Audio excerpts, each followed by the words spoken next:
네, 안녕하세요. 딱 쉬운 경매 딱쌤입니다. 자, 오늘은 여러분들이 많이 궁금해하시는 신탁공매를 가지고 이야기를 해보려고 하는데요. 제가 이 신탁공매를 왜 이렇게 좋다라고 홍보를 하냐면 아무래도 경매보다는 수익률이 훨씬 더 좋기 때문이겠죠. 자, 요새 경매하기가 굉장히 힘든 거 알고 있습니다.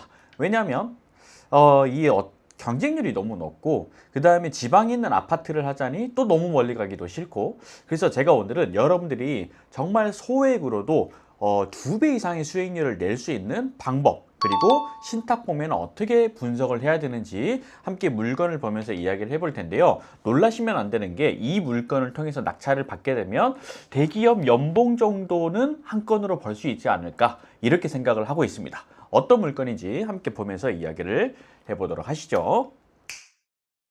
자, 해당 물건은요, 신탁 공매 물건입니다. 자, 신탁 공매가 맞는지 아닌지 확인하는 방법은 바로 이 공고기간에 신탁이라는 말이 쓰여져 있으면 됩니다. 신탁 공매는 기본적으로 신탁회사가 여러 군데가 있는데, 그 중에서 이 신탁사가 대출을 일으킨 사람이 돈을 못 갚으니까 이거를 처분해 버리는 걸 신탁 공매라고 합니다. 자, 그래서 일반적인 우리가 상식선에 있는 압류재산 공매와는 또 다른 차원의 공매이기 때문에 여러분들이 주의 깊게 보셔야 돼요.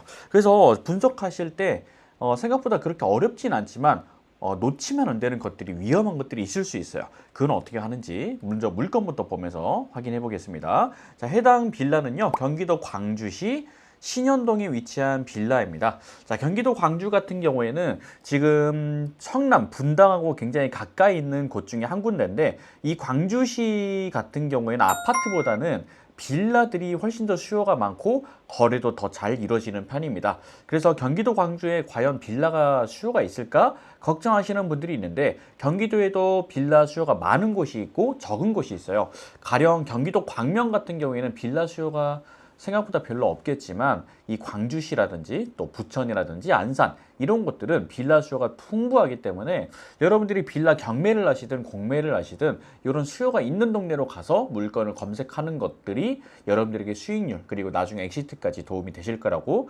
생각을 합니다. 자, 해당 물건은요, 건물 면적이 무려 전용이 19평입니다. 자, 이 정도 평수 나오는 거는 수도권에서도 흔하지 않습니다. 가령 경기도 안산 같은 경우에는 3룸이 기본으로 18평, 19평, 거의 21평 이렇게까지 큰 경우는 있지만, 거의 안산을 제외한 나머지 곳들은 3룸이라고 해봤자 전용을 한 15평? 이렇게 사이즈가 나오는 경우가 많아요. 근데 해당 물건은 지금 전용이 19평이니까 굉장히 커다란 사이즈입니다. 자, 건물 면적이 전용으로 19평이면요, 아파트로 치면 27평형 사이즈 정도 되는 물건이라고 볼 수가 있으니까 굉장히 크다고 볼 수 있겠죠. 그리고 이게 왜 더 좋은 거냐면, 해당 물건의 연식이 2020년식 빌라예요. 지어진 지 6년밖에 되지 않은 빌라인데, 이렇게 넓게 지었다는 거는 신축인데 넓게 지어, 이런 경우 잘 없단 말이죠. 왜냐면 신축일수록 건축비가 많이 늘어나니까 최대한 세례수를 더 잘게 좁게 해서 세례수를 늘린 다음에 분양가를 통해서 수익을 내려고 하는 건축사가 대부분인데, 해당 물건은 신축인데도 불구하고 굉장히 큰 사이즈다라고 보시면 좋겠습니다. 해당 물건의 감정가는요, 2억 9,300인데 현재 신건으로 진행을 하고 있습니다. 현재 촬영 날짜가 오늘이 7월 6일인데요. 마침 오늘부터 입찰을 시작을 하게 되어 있습니다. 그런데 이 신탁 공매가 이 경매하고 조금 다른 점이 뭐냐면, 유찰하는 횟수가 신탁사가 마음대로 정할 수가 있어요. 자, 보통 경매 같은 경우에는 한 달에 한 번 30%에서 20% 정도 유찰을 하잖아요. 한 달에 한 번 정도 진행을 한단 말이죠. 근데 압류재산 공매는 또 일주일에 한 번씩 10% 유찰한다라는 게 정해져 있어요. 근데 이 신탁 공매는 이렇게 정해진 게 없고, 신탁회사가 원하는 대로 원하는 만큼 유찰을 시킬 수가 있어요. 그래서 이게 경매하고는 전혀 다른 시장이다 보니까, 경매처럼 생각하면서 물건 검색을 하거나 바라보면 아예 도전 자체가 어렵다는 게 신탁 공매의 특징이기도 합니다. 자, 그러면 이걸 반대로 생각해 보면, 이 신탁 공매를 하려고 하는 사람들은 제대로 알지 못하면 도전할 수가 없다라는 것이고, 여러분들이 만약에 정확하게만 알 수 있다면 이 물건을 통해서 낙찰받는 게 그렇게 어렵지 않으면서 경쟁은 떨어지니까 수익은 극대화된다, 이런 것들이 바로 신탁공매의 장점이죠. 자, 그러면 이게 진짜 돈이 되는지 안 되는지 천천히 살펴볼 텐데요. 자, 지금 쭉 유찰이 되는데 마지막 가격이 얼마까지 되냐면 9월 중순까지 이제 입찰이 진행이 된대요. 그래서 최저가가 1억 8천까지 유찰이 된다고 합니다. 자, 이것조차로 1억 8천 밑으로는 더 이상 내리고 싶지 않아 라고 신탁공매 신탁회사가 정해놓는 것입니다. 그래서 1억 8천 밑으로는 더 떨어지지 않는구나 라는 걸 우리가 알고 있어야 됩니다. 자, 사진 한번 보겠습니다. 어떻게 생겼나 볼게요.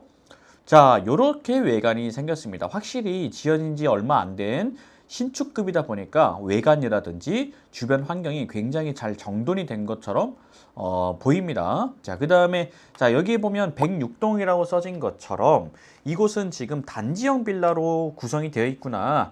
아무래도 단지형으로 이루어져 있다면 인프라라든지 관리의 측면에서 조금 더 유리한 측면이 있겠죠.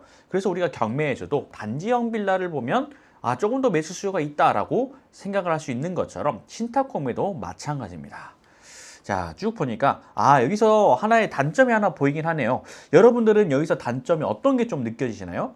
아마 눈치채신 분들은 있으시겠지만 약간의 단점이라고 한다면 지금 사진상 여기에 도로가 약간의 경사가 좀 젖어 있어요. 경사도가 있다는 것은 여름철에는 좀 괜찮을 수 있겠지만 겨울철로 가면 이곳에 지금 경사 때문에 눈이 만약에 쌓인다. 그러면 이곳을 우리 주민분들이 직접 정리를 하거나 아니면 염화칼슘? 이걸 좀 뿌려놔야 되는 경우가 있을 수 있습니다. 그래서 우리가 이렇게 경사지가 있는 곳들은 좀 살펴보면 좋은 게 뭐냐면 바닥에 열선이 깔려있나 살펴보는 게 좋은데 해당 지금 물건은 사진상으로는 열선이 보이지 않는 걸로 보아서는 이게 조금 단점이 될 수는 있겠다라고 생각을 할 수가 있겠습니다. 자, 쭉 살펴보면 자, 입구가 보이시죠? 자, 지금 보안창도 굉장히 깔끔하게 정리가 되어 있고요. 그 다음에 여기에 사진들이 많이 붙어져 있는데 얘를 조금 확대를 좀 해볼까요? 잠시만요. 자, 확대를 해보니까 주차 협조문이고요. 그 다음에 건물 관리 업체에서 이용을 공지를 붙여놓은 거네요. 별다른 문제가 있어 보이진 않고요. 자, 여기 사진에서 보이시다시피 희미하게 엘리베이터가 보입니다. 이 물건 엘리베이터까지 있는 신축급 빌라구나. 이렇게 생각해 놓는 거죠. 제가 이렇게 사진을 보면서 우리 물건의 컨디션이라든지 상태를 굳이 이야기하는 이유가 있습니다. 바로 이렇게 빌라 경매를 할 때는 빌라의 개별성이 워낙 강하다 보니까 각각의 빌라의 특징들을 내가 머릿속에 알아놔야 그 주변의 다른 빌라들의 컨디션과 비교해 보면서 내 물건의 가치를 알아낼 수 있기 때문이에요. 그냥 제가 하는 게 아니기 때문에 여러분들이 공부한다 생각하시고 딱쌤은 저렇게 분석을 하는구나 라고 오롯이 여러분들이 생각하면서 영상을 시청하시면 도움이 되실 겁니다. 자, 그러면 정리해 보면 이 물건은 지금 현재 방 3개 그리고 엘리베이터가 있고 2020년식 빌라이면서 단지형 빌라이구나 라고 정리까지 됐습니다. 그런데 방이 3개인지 아닌지는 확인해 봐야 되겠죠. 그래서 다시 한번 사진 보니까 사진이 5개밖에 없어요. 자, 경매 같은 경우에는 사진 자료가 굉장히 많이 나오지만 신탁공매는 이렇게 사진 자료가 그렇게 많지가 않아요.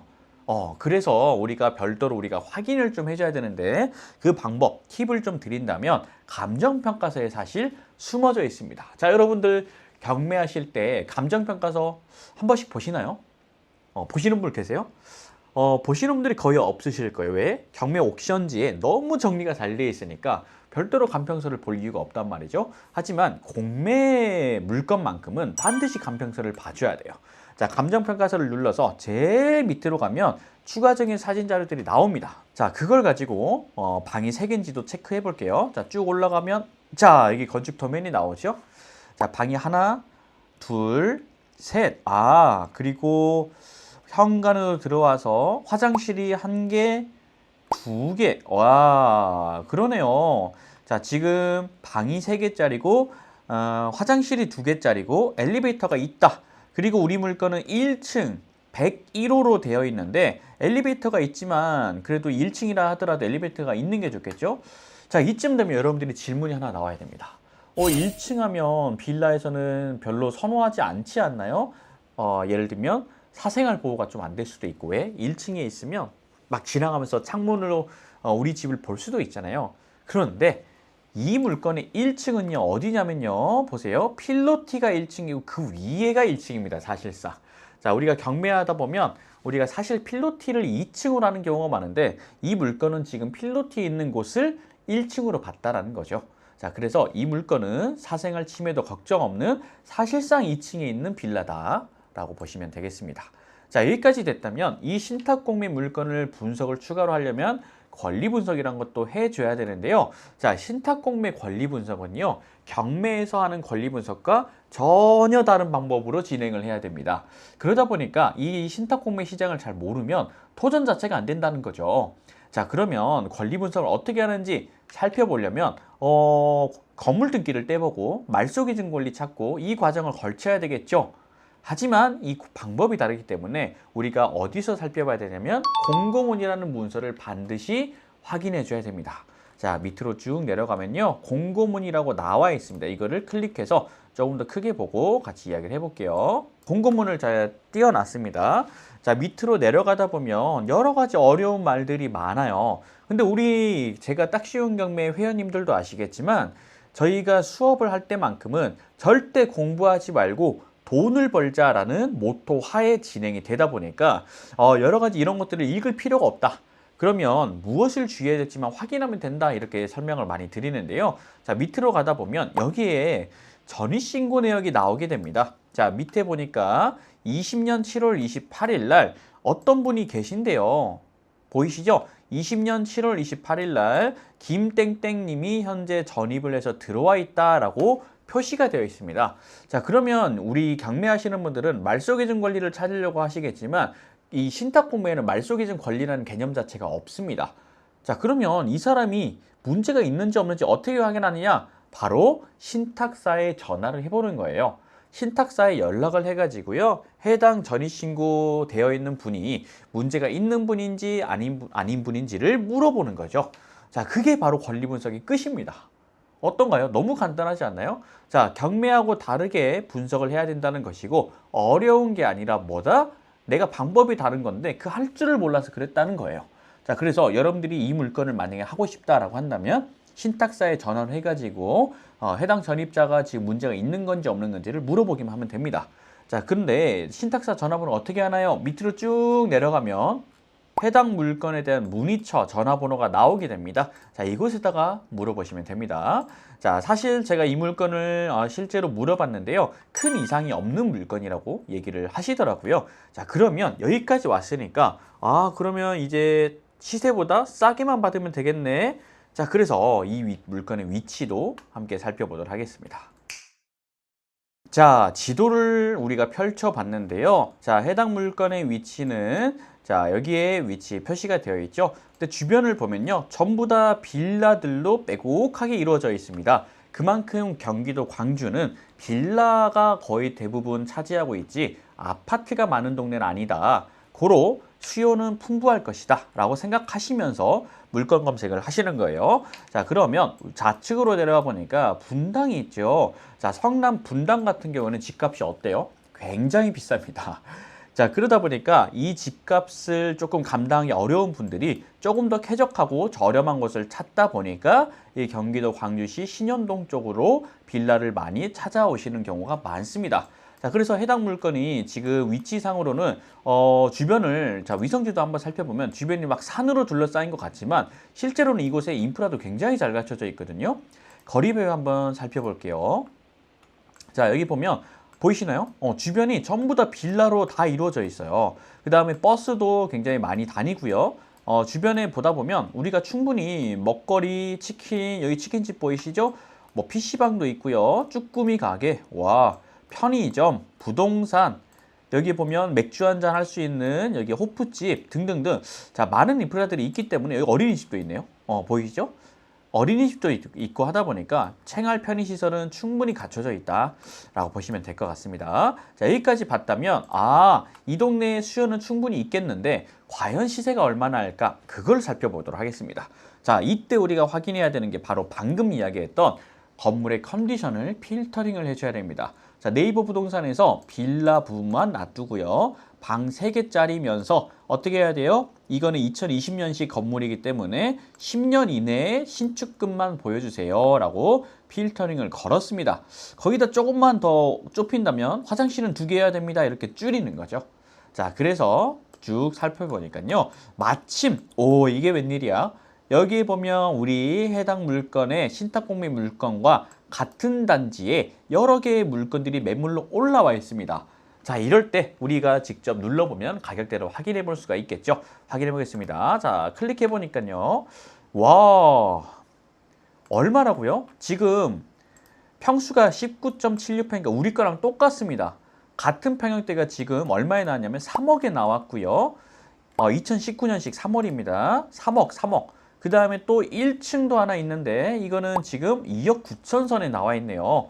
와, 가격대가 상당히 나가죠. 자, 옆에 같은 동에 옆에 동도 지금 3억. 와, 여기는 3억 3천까지도 나왔고 같은 빌라입니다. 같은 단지. 자, 여기까지 가니까 조금 더 저렴하게 2억 4,500까지 나왔어요. 자, 평수는 비슷한데 조금 더 저렴한 게 나온 거죠. 자, 근데 이거는 2017년식, 이건 조금 연식이 됐네요. 자, 왜냐면 조금 더 자세히 살펴보면 여기 보면 1단지가 있고 2단지가 있고 3단지가 있어요. 우리는 1단지인데요. 단지마다 조금은 가격이 다르다라는 걸 확인해 볼 수 있겠죠. 자, 여기 밑에도 2억 7,500. 자, 2단지 옆에까지 가볼까요? 2억 8천까지도 나왔고요. 2억 9천, 2억 7천, 3억. 자, 요 정도의 물건으로 매물이 나와 있고, 자, 우리 단지만 보는 게 아니라 주변 단지 컨디션도 살펴볼게요.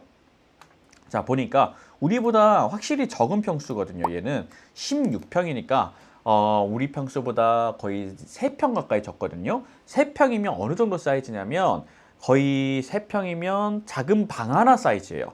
그 정도가 추가로 줄어들다는 거니까 이게 2억 6천이거든요. 자, 연식은 2018년식. 큰 차이는 안 나지만 조금 작은 평형대 가니까 2억 6천대, 5천대까지 내려오네요. 자, 여기까지만 본다 하더라도 우리 물건의 지금 시세가 대략 나올 겁니다. 얼마는 갈 것 같나요? 여러분들의 생각을 한번 댓글에 달아주시겠어요? 자, 현재 신탁공매 물건의 시세가 그래도 이 정도는 갈 것 같다 라고 적어주시면 좋겠습니다. 제 생각에는 이 주변이 그래도 우리가 낙찰받아서 빨리 금매로 판다 하면 2억 5천대 정도라고 한다면 어떨까 생각을 해보는 거죠. 그 정도면 충분히 가능할 것 같거든요. 자, 그러면 다시 돌아와서 한번 살펴볼게요. 자, 지금 현재 신권 감정가가 2억 9,300인데 이때 들어가진 않겠죠. 당연히 우리가 쭉 유찰시킨 다음에 이게 신탁공매라는 게 이게 장점인 거예요. 왜냐하면 이게 경매라고 한다면 어느 정도 금액대에서 충분히 입찰을 할 것 같다는 생각 때문에 가격대를 너무 낮게 받지는 못하잖아요. 자, 우리 경매 물건 보면 2억 5천에 내가 시세를 잡았다면 어느 정도 입찰가를 써야 될까요? 못해도 2억 500에서 1,000은 써야 될 거예요. 근데 이 물건은 신탁공매라는 특징 하나 때문에 사람들이 물건 검색도 못하고 신탁공매 권리 분석에 와서 어떻게 돼요? 여기서 못하게 되는 거죠. 자, 그러다 보니까 경쟁이 줄어들어서 이 물건은 거의 단독으로 낙찰 받을 거예요. 1억 8천만 원대에서 우리가 낙찰을 받을 수 있을 건데, 자, 이렇게 되면 수익률이 무려 앉은 자리에서 3천만 원이 추가로 벌어진다는 거죠. 게다가 단독 낙찰. 자, 이게 바로 신탁공매 시장입니다. 자, 여러분들이 충분히 고민하면서 경매판에서 여러분들이 많이 도전을 해보셨고 실제로 저희 회원님들도 경매를 많이 하고 계시는데요. 경매를 어느 정도 한두 번 정도 하신 분들은 이제는 더 큰 수익을 위해서 실제로 공매로 많이 도전을 하고 계시고요. 저희 공매로 낙찰 받으신 분들이 실제로 신탁공매 같은 경우는 거의 단독 낙찰로 90%가 단독 낙찰입니다. 그게 진짜 대하겠지만 가능하다는 거예요. 다시. 자, 이 물건을 1억 8천에 받을 수 있다면 제가 수익률 분석을 좀 해보려고 합니다. 자, 요게 1억 8천에 받게 되면요. 자, 우리가 대출이 충분히 이루어질 수 있기 때문에 우리 현금은 낙찰가의 20%, 왜 대출이 80% 나오거든요. 20%에서 취등록세 2% 정도를 넉넉하게 잡고 여러 가지 그러면 0.2 곱해보면 약 4천만 원 정도의 투자금이 있으면 잔금 치르는데 무리 없다라는 거고요. 자, 그러면 이 물건을 나중에 매도할 때 2억 5천이죠. 2억 5천에서 1억 8천에 빼보면 무려 차익만 7천만 원이에요. 7천만 원. 게다가 단독 낙찰로 이 정도 컨디션이 되는 신축급 빌라를 내가 받을 수 있다는 건 어마어마하게 큰 매력이라는 거죠.